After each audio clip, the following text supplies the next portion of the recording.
हर हर महादेव दोस्तों, आपका स्वागत है भक्ति यूनिक वर्ल्ड में। और मैं आपको सुनाने जा रही हूँ शिव पुराण से वर्णाश्रम धर्म तथा नारी धर्म का वर्णन। शिव के भजन चिंतन एवं ज्ञान की महत्ता का प्रतिपादन। महादेव जी कहते हैं, देवेश्वरी अब मैं अधिकारी विद्वान एवं श्रेष्ठ ब्राह्मण भक्तों के लिए संक्षेप से वर्ण धर्म का वर्णन करता हूँ। तीनों काल स्नान अग्निहोत्र विधिवत शिवलिंग पूजन दान ईश्वर प्रेम सदा और सर्वत्र दया सत्य भाषण संतोष आस्तिकता किसी भी जीव की हिंसा ना करना लज्जा श्रद्धा अध्ययन योग निरंतर अध्यापन व्याख्यान ब्रह्मचर्य उपदेश श्रवण तपस्या क्षमा शौच शिखा धारण यज्ञोपवीति धारण पगड़ी धारण करना दुपट्टा लगाना निषिद्ध वस्तु का सेवन न करना रुद्राक्ष की माला पहनना प्रत्येक पर्व में विशेषता चतुर्दशी को शिव की पूजा करना ब्रह्मा कूर्च का पान प्रत्येक मास में ब्रह्मा कूर्च से विधि पूर्वक मुझे नहलाकर मेरा विशेष रूप से पूजन करना संपूर्ण क्रियान्न का त्याग श्राद्धान्न का परित्याग बासी अन्न तथा विशेषता यावक कुल्थी या बोरो धान का त्याग मध्य और मध्य की गंधना का त्याग शिव को निवेदित चंडेश्वर के भाग नैवेद्य का त्याग ये सभी वर्णों के सामान्य धर्म हैं। ब्राह्मणों के लिए विशेष धर्म है क्षमा शांति परा स्मृति के 11वें अध्याय में ब्रह्मा कूर्च का वर्णन इस प्रकार है। गोमूत्रं गोमयं क्षीरं दधिशर्मिपा कुशोदकं गोमूत्रं कृष्णवर्णायां श्वेताश्चवे गोमयं कपिलाया घृतं ग्राह्यं सर्व कापिलमेव वा क्षीरं सप्तपल्लं दध्या दधि त्रिपलमुच्यते गायत्रायाध्याय गोमूत्रं गन्धद्वारेति गोमयं तेजोयसि शुक्रमित्याज्यं देवस्य त्वा कुशोदकम् आपो हिष्ठेति चालुण्यमानस्तोकेदिमन्त्रेते ऐतरुद्यत्रे होत्वं पञ्चगव्यं यथाविधि यथाभिश्च विहोत्वं हुतशेषं पिबेद्वजा उदद्रत प्रणवेनैवे पिबेच्च प्रणवेन तु ब्रह्मा कूर्चदहेत्व सर्वो यथोवाग्निरिवेन्दनं निर्दिष्टं पञ्चगव्य च पवित्रे पापशोधनं पश्य चेताम्रवर्णायां रूक्ताया गुग्रहता ते दधि मूत्रमेकपलं दद्ध्वा दगुंष्ठर्द तु गोमयं घृतमेकफलं ददात फलमेकं कुशोदकम् आप्यायश्वेति चाक्षीरं दधि क्रान्तस्था दधि पञ्चगव्यमृपञ्चाभूतं स्थापयेदिगन् सन्ध्यो शक्तावरास्तु ये दर्वा अच्छिन्नाग्राशु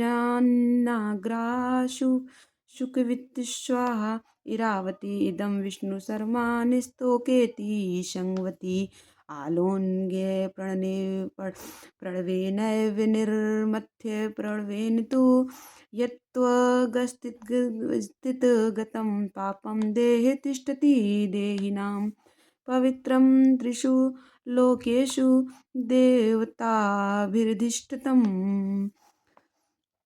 इसका अर्थ गोमूत्र गोबर दूध दही घी और कुश का जल ये पवित्र और पापनाशक पंचगव्य कहे गए हैं।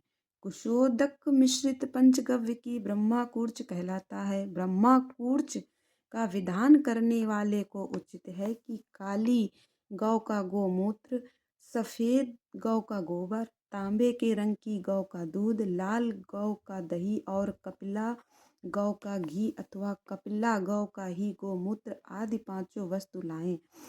नंबर 1, पल गोमूत्र आधे अंगूठे भर गोबर, पल दूध, 3 पल दही, 8 पल घी और 1 पल कुत्सा का जल ग्रहण कर गायत्री मंत्र से गोमूत्र, गंध द्वारा मंत्र से गोबर, आप्यायस्व मंत्र से दूध, दधि क्रान्वण मंत्र से दही, तेजस्वी शुक्र मंत्र से घी और देवस्व त्वहा मंत्र से कुसा का जल ग्रहण करें। इस प्रकार ऋचाओं से पवित्र किए हुए पंचगव्यों को अग्नि के पास रखें।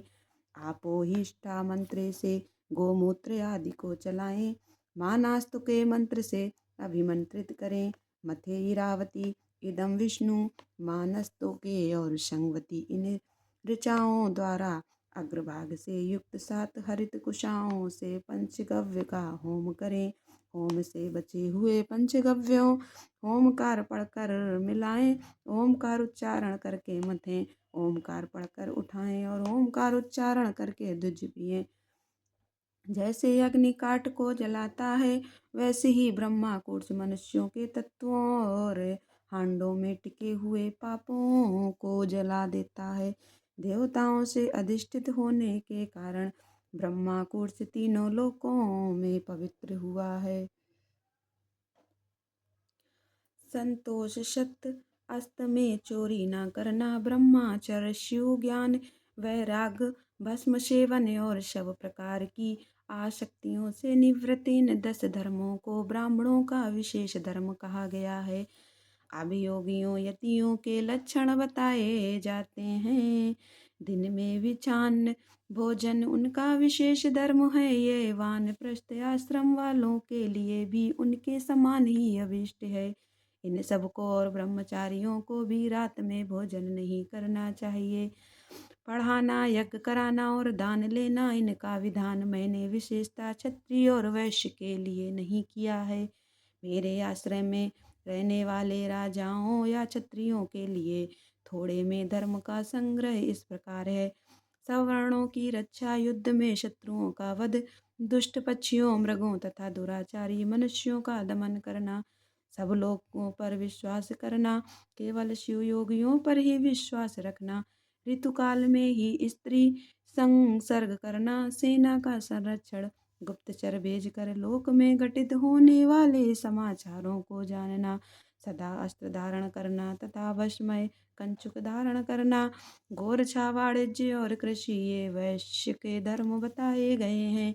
शूद्रेतर वर्णों ब्राह्मण, क्षत्रिय और वैश्यों की सेवा शूद्र का धर्म कहा गया है। भाग लगाना, मेरे तीर्थों की यात्रा करना तथा अपनी धर्मपत्नी के साथ ही समागम रहना गृहस्थ के लिए विहित धर्म है। वनवासियों, यतियों और ब्रह्मचारियों के लिए ब्रह्मचर्य का पालन मुख्य धर्म है। स्त्रियों के लिए पति की सेवा ही सनातन धर्म है, दूसरा नहीं। कल्याणी, यदि पति की आज्ञा हो तो नारी मेरा पूजन भी कर सकती है। जो स्त्री पति की सेवा छोड़कर व्रत में तत्पर होती है वह नरक में जाती है। इस प्रकार विषय में विचार करने की आवश्यकता नहीं है। अब मैं विधवा स्त्रियों के सनातन धर्म का वर्णन करूंगा। व्रत, दान, तप, शौच, भूमि शयन, केवल रात में ही भोजन, सदा ब्रह्मचर्य पालन, भस्म अथवा जल से स्नान, शांति, मौन, क्षमा, विधि पूर्वक सब जीवों को अन्न का वितरण, अष्टमी, चतुर्दशी, पूर्णिमा तथा विशेषतः एकादशी को विधिवत उपवास और मेरा पूजन, ये विधवा स्त्रियों के धर्म हैं। देवी, इस प्रकार मैंने संक्षेप से अपने आश्रम का सेवन करने वाले ब्राह्मणों, क्षत्रियों, वैश्यों, सन्यासियों, ब्रह्मचारियों तथा वानप्रस्थों और गृहस्थों के धर्म का वर्णन किया। साथ ही शूद्रों और नारियों के लिए भी इस सनातन धर्म का उपदेश दिया। देवेश्वरी, तुम्हें सदा मेरा ध्यान और मेरे षडक्षर मंत्र का जप करना चाहिए। यही संपूर्ण वेदोक्त धर्म है और यही धर्म तथा अर्थ का संग्रह है। लोक में जो मनुष्य अपनी इच्छा से मेरे विग्रह की सेवा का व्रत धारण किए हुए है पूर्व जन्म की सेवा के संस्कार से युक्त होने के कारण भावातिरेक से संपन्न हैं। वे स्त्री आदि विषयों में अनुरक्त हो या विरक्त पापों से उसी प्रकार लिप्त नहीं होते, जैसे जल से कमल का पत्ता मेरे प्रसाद से विशुद्ध हुए। उन विवेक पुरुषों को मेरे स्वरूप का ज्ञान हो जाता है। फिर उनके लिए कर्तव्य का विधि निषेध नहीं रह जाता। समाधि तथा शरणागति भी आवश्यक नहीं रहती। जैसे मेरे लिए कोई विधि निषेध नहीं है, वैसे ही उनके लिए भी नहीं है। परिपूर्ण होने के कारण जैसे मेरे लिए कुछ साध्य नहीं है, उसी प्रकार उन कृत्य ज्ञान योगियों के लिए भी कोई कर्तव्य नहीं रह जाता है। वे मेरे भक्तों के हित के लिए मानव भाव का आश्रय लेकर भूतल पर स्थित हैं। उन्हें रुद्रलोक से परिभ्रष्ट रुद्र की ही समझना चाहिए, इसमें संशय नहीं है। जैसे मेरी आज्ञा ब्रह्मा आदि देवताओं को कार्य में प्रवृत्त करने वाली है, उसी प्रकार उन शिव योगियों की आज्ञा भी अन्य मनुष्यों को कर्तव्य कर्म में लगाने वाली है। वे मेरी आज्ञा के आधार हैं, उनमें अतिशय सद्भाव भी है, इसलिए उनका दर्शन करने मात्र से सब पापों का नाश हो जाता है तथा प्रशस्त फल की प्राप्ति हो सूचित करने वाले विश्वास की भी वृद्धि हो जाती होती है। जिन पुरुषों का मुझ में अनुराग है, उन्हें उन बातों का भी ज्ञान हो जाता है जो पहले कभी उनके देखने सुनने या अनुभव में नहीं आई होती हैं। उनमें अकस्मात कंप, श्वेत, अश्रुपात, कंठ में स्वर विकार तथा आनंद आदि भावों का बारंबार उदय होने लगता है। ये सब लक्षण उनमें कभी एक एक करके अलग अलग प्रकट होते हैं और कभी संपूर्ण भावों का एक साथ उदय होने लगता है।